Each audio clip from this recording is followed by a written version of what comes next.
Aida no Grêmio entrando em campo e com uma boa notícia, né? Que foi a notícia de ontem, a lesão do Michel no tornozelo, que o tirou da primeira partida lá na Argentina, um empate 1-1 com o Rosário, não era grave, ele até deu entrevista ontem e vai para o jogo.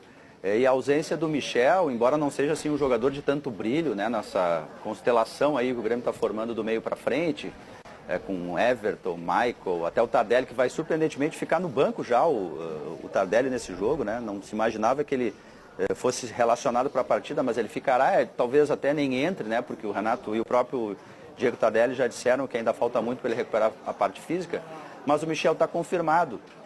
E lá na Argentina, ele foi substituído pelo Rômulo, né? O Grêmio trabalhou o grupo esse ano com um jogador, um reserva para cada posição com as mesmas características do titular. Mas a presença do Rômulo não deu a mesma dinâmica para o meio-campo. O Michael acabou rendendo menos, o Luan também acabou rendendo muito menos. Os dois, inclusive, acabaram saindo no segundo tempo, o Grêmio retomar assim, o padrão do meio-campo. Então é muito festejada a volta do Michel, que é quase um fiador dessa dinâmica de meio-campo aí, o Michel. Temos o time da temporada? Estamos chegando perto dele. Como é que fica aí com relação ao campinho que nós vamos mostrar, Diogo? É o Grêmio que a gente vai ver com o Tardelli esperando o seu lugar para entrar? Aliás, ele disse que dá para jogar em várias posições, né? Foi uma das declarações depois da estreia. Isso. O time do Grêmio está confirmado com a presença do Michel. A dúvida que surgiria ali do lado direito, né? Na ausência do Ramiro, que já saiu. Foi para o Corinthians, né? Marinho ou Montoya? O Grêmio contratou o Montoya, o argentino Walter Montoya, para ser uma espécie de dublê de Ramiro, um jogador de meio campo, né? Para ter um meio campo mais trabalhado. Mas o Marinho recebeu chance, né? Como a gente já disse depois daquele episódio do vídeo, e ele está dando resultado, assim. Ele é um dos artilheiros do Campeonato Gaúcho, ele entra na área, ele evoluiu muito na questão da recomposição, fez isso lá na Argentina, inclusive. Então ele ganhou o lugar ali do lado. Obviamente, esse é o time titular, Obviamente o Diego Tardelli, ele entra em algum lugar nesse time. Surpreendentemente, eu imaginava até, Barreto e amigos, que o Diego Tardelli fosse até pensado pelo Grêmio para ser o centroavante, saindo do Viseu, né? Mas o Renato, a gente recolheu essa informação, quando o Renato insistiu para o Grêmio trazer o Tardelli, ele imaginava no Tardelli também como uma alternativa ao Luan, que tem sempre uma temporada mais irregular, por questões de lesão, às vezes falta em algum jogo importante. No jogo aqui de Campeonato Gaúcho, quando o Tardelli estreou, no final de semana, ele entrou na função do Luan, né? Entrou como meia central ali, como articulador. Então o Renato tem várias alternativas para compor o Tardelli, mas o fato é que ele vai jogar, né? Assim que ele estiver pronto, ele joga e é titular. É porque foi curioso isso. O Tardelli entrou na lista de desejo dos clubes brasileiros como centroavante. Como centroavante, é.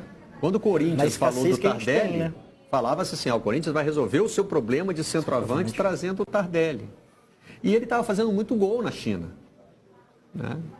Estava realmente vivendo um momento goleador num futebol de nível diferente, etc, etc, etc. Mas, pelo que a gente viu ali, o lugar dele é o do Marinho, né? Quem é que sai daquele time ali pra ele entrar? ele resolve a dúvida entre Marinho e Montoya. Sai os dois. Sai os dois e entra ele. Não é isso?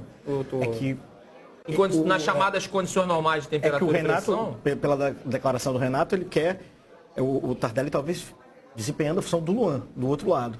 Vamos barrar o Luan, é isso? Mas não vão barrar o Luan, né? Aí vai tirar o Viseu? Pela lógica natural seria essa, o Viseu sair... Agora, também uma contratação de peso, recente e tudo mais. Agora, o Tardelli de fato pode circular nessas posições todas. É porque do meio para frente, quem não tem vaga cativa é Viseu e Marinho. Viseu e Marinho. Marinho barra Montoya. Né? Por mais que o Luan vinha de temporada irregular, né? Mas imaginar a barração do Luan é muito difícil, do Everton nem pensar. Nem pensar. Então, sobrou. O encaixe está por ali, né, Diogo? Não tenha dúvida nenhuma, são esses dois aí que disputam a posição, me parece claro, isso, o Viseu é o Marinho. A questão ali do lado direito, que de fato foi onde a gente viu o Tardelli no Brasil, lá no Atlético Mineiro, sobrando, né? Era ele pela direita, o Bernardo pela esquerda, o Ronaldinho, né? Mais ali no meio, e o Jô lá na frente. É aquela história da hora do outro momento do jogo, de se defender, ele já tem 33 anos, talvez ele não tenha tanta capacidade assim para voltar, né? Fazer aquele corredor ali pelo lado direito. Neste jogo de Campeonato Gaúcho que eu fiz referência, o André estava super bem no jogo, a melhor atuação dele no Grêmio, disparado, fez gol, deu assistência para os outros dois, vitória de 3-0 do Grêmio. Quando o Grêmio se defendia, voltava o PP, né, que era o substituto do Everton nesse jogo, e aí ficava o Tardelli e o André lá na frente. Né? Então, assim, me parece claro que o Renato imagina o Diego Tardelli como um jogador, assim, para não ficar restrito num lugar só, né, para flutuar quando o Grêmio estiver atacando. Né? E daí, na hora de defender, recompõe de uma outra maneira. É uma equação que o Renato vai ter que resolver. Agora, esse desenho aí, Luan e um outro jogador mais adiantado se revezando, é um desenho que pode acontecer. Às vezes o Luan mais lá na frente, o Tardelli mais recuado, ou o contrário. O Grêmio já jogou com jogadores assim flutuando e sem guardar a posição exatamente, e funcionou. Né? Então, assim, o fato é que o Renato tem grandes opções do meio para frente para formar um ataque melhor do que o do ano passado com o Tardelli. E hoje o Grêmio pega um time que vem com uma crise interna, porque o técnico foi demitido. Uma crise interna e, no mínimo, original. Dizem porque que o técnico foi demitido depois de uma goleada. E é que tem uma história famosa. Treta News, a gente já chega naquelas páginas de fofoca, parece que o treinador tinha um caso extraconjugal, enfim. E aí o cara foi demitido. E o presidente não negou essa história. E o treinador agora é novo. Tipo, não negou nem confirmou? Não negou nem confirmou. Não negou nem confirmou. Que era com uma mulher de um jogador. Esse é o papo que rola lá no Paraguai. Mas independente disso, o Libertad é um time que tem um investimento pesado esse ano. Teve o Martin Silva, foi pra lá. Sim. Pires, o Oscar Cardoso, atacante. Enfim, é um time chato. Essa é a hora em que Bossotos de la Prensa lá no Paraguai tem que ter muita calma. Muita calma nessa hora. É um tema... Não vamos nos alongar, mas o Libertad aparece em determinadas escolas de samba do Rio de Janeiro, né, Caju? É um tema que não dá para você avançar sem ter, né? Sim. Enfim, você vai ficar no terreno da especulação. O José Chamou é o novo técnico e assumiu, não falando de Treta News, não vamos chegar nesse campo. Falando do desafio que ele tem à frente do time. Yo estoy muy tranquilo por los jugadores, hay un material muy importante, seguro que el proceso que tiene que suceder para que ellos abracen la idea que trae Chamot va a llevar un poco de tiempo y más en este momento como fue todo tan rápido, pero veo una actitud, una aceptación muy importante de los jugadores, muy profesionales y eso me deja contento y bueno, con muchas ilusiones de que salgan bien las cosas.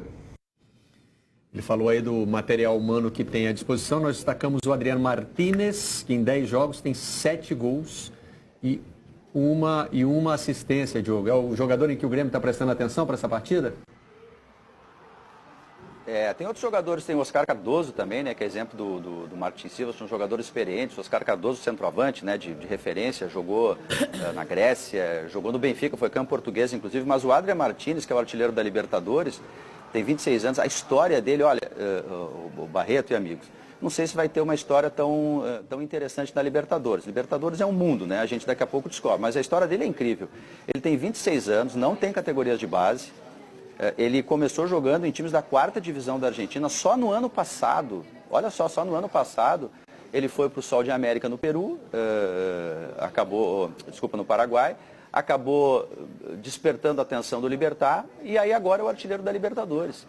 E nesse período aí, de que não tinha categorias de base, ele ainda teve um episódio complicado, ele ficou 6 meses preso, porque ele acabou se envolvendo numa briga do irmão. E aí colocaram fogo na casa do agressor, que brigou com o irmão, e ele, sem ter culpa de nada, acabou entrando na história, ficou 6 meses preso, provou a sua inocência, saiu.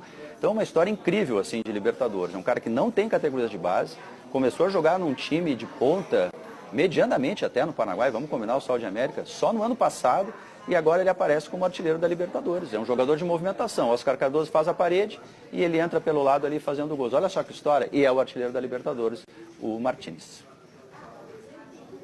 Realmente impressionante aí essa história. Mas como disse o Diogo, né? A Libertadores é um mundo, daqui a pouco aparece outra ainda mais espetacular. Cartolas brasileiros estão desafiados a ter uma demissão tão exótica quanto essa. Olha que eles são bons de demitir treinador. Não entra nessa não, que vai ter, e se puxar pela memória até já teve.